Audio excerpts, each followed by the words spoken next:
മണിമാമ, മണിമാമ. ഗംഗ, എന്താ കുട്ടി ഈ നേരത്ത്? അവരെ കണ്ടോ? ആ സ്ത്രീയെ, റസിയ പടുപ്പുരയിൽ ഇരിപ്പുണ്ടായിരുന്നില്ലേ? ഈശ്വര നിശ്ചയങ്ങള് മനുഷ്യർക്ക് മറികടക്കാനാവില്ലല്ലോ കുട്ടി. പോയി അവര്. കുറെ മുമ്പ് മഴയത്ത് ഒരു നിഴല് പോലെ പോണ കണ്ടു.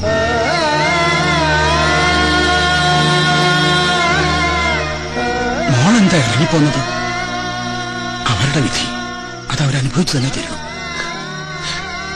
ഈ വിധി ദൈവം നിശ്ചയിച്ചതാണോ മണിമാമ? തീരുമാനിക്കാൻ ഈശ്വരൻ എന്നെ ഏൽപ്പിച്ചിരിക്കല്ലേ? എന്റെ ഒരു കയ്യൊപ്പിലല്ലേ ഒരാളുടെ ആയുസ്?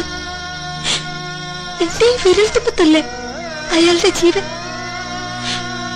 അപ്പോ ഞാനത് നിഷേധിച്ച ദൈവം അയാളോട് കാണിച്ച ദയ ഞാൻ കാണിക്കാതിരിക്കല്ലേ?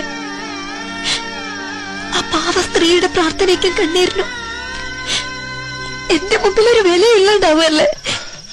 ഇനി പറഞ്ഞിട്ടെന്താ? പോയില്ലേ ആ കുട്ടി?